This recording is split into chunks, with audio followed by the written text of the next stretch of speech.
Jani Lane. He was the voice of a generation, the frontman of a band that defined the glam metal era. With his soaring vocals and charismatic stage presence, helped propel Warrant to the top of the charts.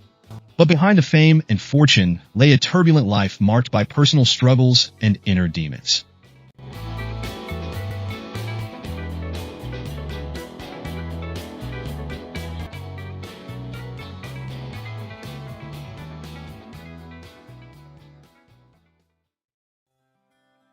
Born John Kennedy Oswald in Akron, Ohio, on February 1, 1964, Jani's musical journey began early. He wasn't just born into a musical family, they were practically a traveling band. With his sisters Mickey and Vicky singing, brother Eric on guitar, and Jani himself mastering drums by the age of 5. Their home was filled with the sounds of music. Growing up in Broomfield, Ohio, Jani wasn't just surrounded by music at home. His older brother Eric, already a fixture in the local music scene, would often bring his bandmates home to rehearse in the basement. Young Jani soaked it all in, these early experiences fueling his own rock and roll dreams. But it wasn't just family and basement bands that shaped his musical tastes. Cleveland's legendary radio station, WMMS, became his window to the world. Known as the Buzzard, WMS played everything from classic rock to the cutting edge, exposing Jani to a diverse range of artists and genres that would influence his own songwriting. Jani's own musical journey began with drums and guitar before he discovered his true calling as a singer. He wasn't content to just listen to music. He even adopted the stage name Mitch Dynamite while playing drums in local clubs at the age of 11. He played in a band called Siren after high school, where he was already showcasing his vocal talents alongside his drumming. From there, he formed a band called Dorian Gray, where he took center stage as the lead vocalist. It was with Plain Jane that Jani truly honed his frontman skills and began to make a name for himself in the Los Angeles music scene. He was joined in Plain Jane by Stephen Sweet, who would later become Warrant's drummer. It was during this time that he adopted the stage name Jani Lane, a moniker that would become synonymous with glam metal. In 1986, Jani Lane joined Warrant, a band on the verge of stardom. His songwriting talent and powerful vocals proved to be the missing ingredients. Their debut album, Dirty Rotten Filthy Stinking Rich, exploded onto the scene in 1989, fueled by hits like Down Boys and Heaven. Jani's lyrics, a blend of rock and roll swagger and heartfelt emotion, resonated with fans. And resonate they did. Dirty Rotten Filthy Stinking Rich went double platinum, and Warrant hit the road hard, touring relentlessly to support the album. They opened for major acts like Paul Stanley and Poison, bringing their high-energy show to arenas across America. This was the DRFSR tour, and it launched them into the big leagues. Warrant's success reached its peak with their second album, Cherry Pie, released in 1990. The album's title track, with its infectious chorus and iconic video featuring model Bobbi Brown, became an anthem of the era. Jani Lane was now a household name, a rock star living the dream. The Cherry Pie World Tour that followed in 1990 and 1991 was even bigger, taking them to arenas and stadiums worldwide. They shared stages with giants like David Lee Roth and Motley Crue, cementing their status as glam metal superstars. Jani Lane was at the top of his game, captivating audiences with his voice and stage presence. But as we'll see, the road ahead would be filled with challenges. Behind the scenes, Jani battled personal demons.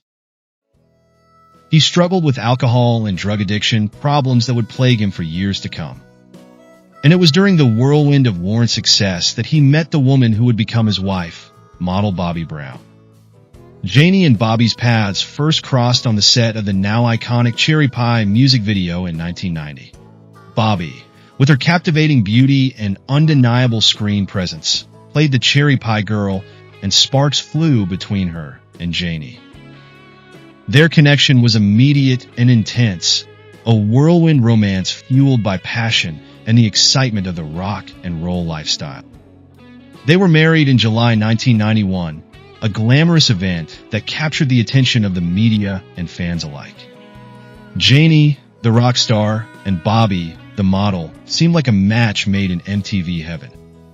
Their daughter, Taylor, was born in 1992, bringing a new dimension to their relationship.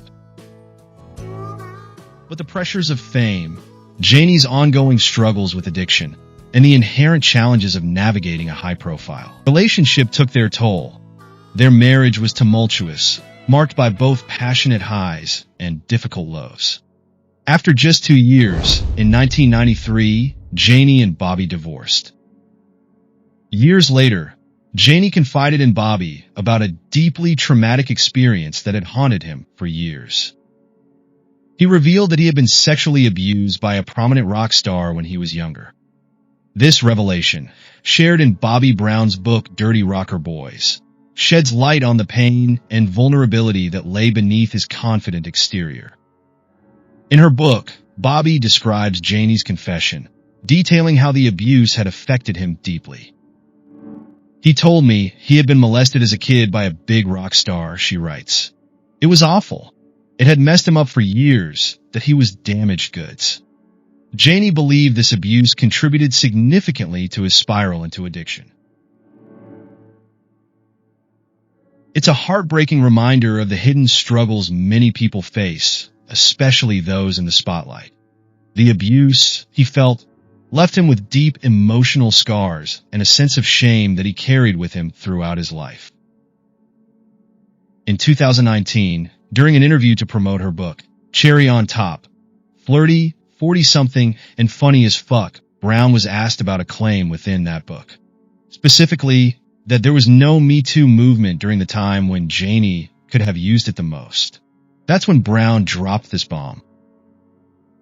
At the moment that he admitted he was drugged and raped by a member of a famous heavy metal band and their manager, it was devastating to hear. He admitted this to me before his death. It was traumatizing to watch him reveal those things and how much it had affected his life up to that point. When we were married, I had no clue. This occurred when he was just starting out on the strip. So when I'm hearing all of this with him, I'm crying with him. I was going, we have to do something. We have to say something. He was like, no.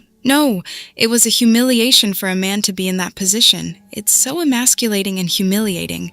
It would have been humiliating for him, so we couldn't say anything. Instead, he lived with this anger inside. He felt like he couldn't say anything because he was a man. He was raised to be a man, not to cry. It was all mind-fucking. I could see how it would have been devastating and humiliating for him to speak up. I got his perspective from it, but at the same time I felt so hopeless for him, knowing that he felt he couldn't say anything, and wouldn't. That affected him greatly his whole life. It was part of the reason he drank. Jani's time with Warrant was a roller coaster. By the early 90s, tensions were brewing within the band. The grunge movement was shaking up the music scene, and glam metal bands like Warrant were facing a decline in popularity. There were also creative differences and disagreements about the band's musical direction. Jani, the primary songwriter, felt constrained and wanted to explore different styles.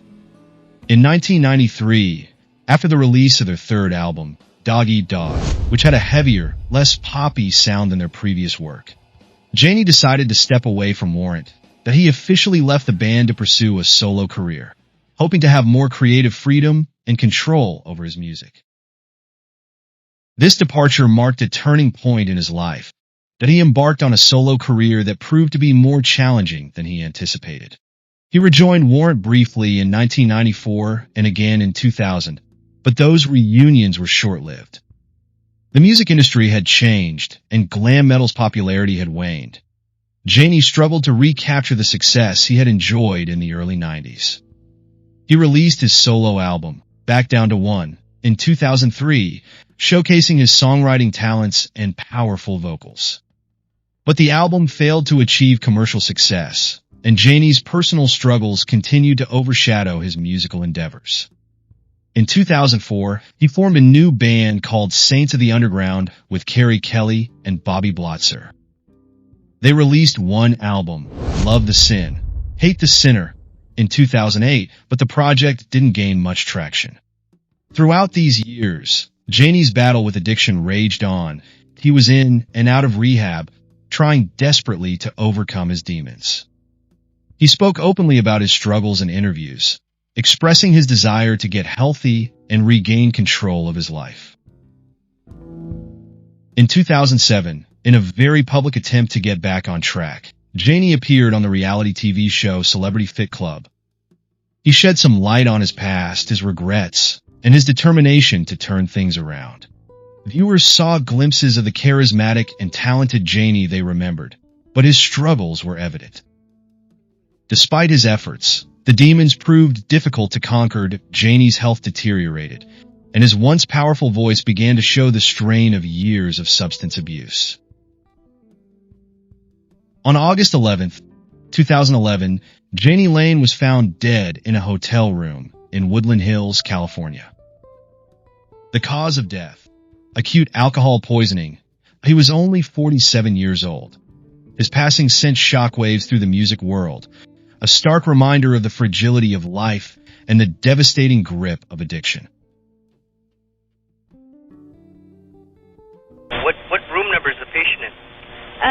Room 118. Okay, room 118. So are you there? No, I'm calling at the lobby. I work at the front desk. Okay, so what's the problem there? Tell me exactly what happened. Okay, well, the housekeeping, when they're about to clean the room, well, they knocked the room like for 3 times, and then he didn't open the door, and then finally opened. Okay.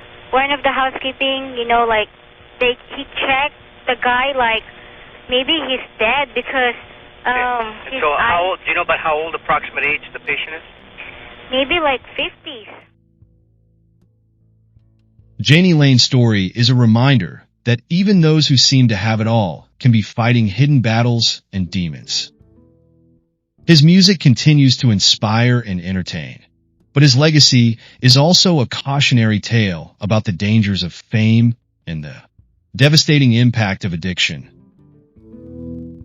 Jani Lane, the voice of Warrant, left us too soon, but his music will live on. Jani's journey was one of both triumph and tragedy, that he achieved incredible success, writing and performing songs that became the soundtrack of a generation. But he also faced immense challenges, battling personal demons that ultimately led to his untimely demise. His story prompts us to reflect on the complexities of fame and the importance of compassion. It reminds us that behind every rock star, every celebrity, is a human being with their own struggles and vulnerabilities.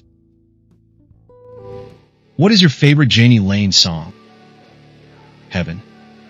Cherry Pie? I Saw Red? Or Uncle Tom's Cabin? We hope you enjoyed this look back at the life and career of Jani Lane. He was a true rock icon, and his music continues to resonate with fans around the world. So now, Rock Rebels, what did you think of Jani's story? Did you have a favorite Warrant song or memory? Let us know in the comments below, and if you're a fan of 80s and 90s rock, be sure to subscribe to Backstage Pass for more in-depth documentaries and rockumentaries. We got a whole library of videos on your favorite artists, albums, and eras. Hit that subscribe button and the notification bell so you don't miss out on our latest releases. Until next time, Rock Rebels, live life loud.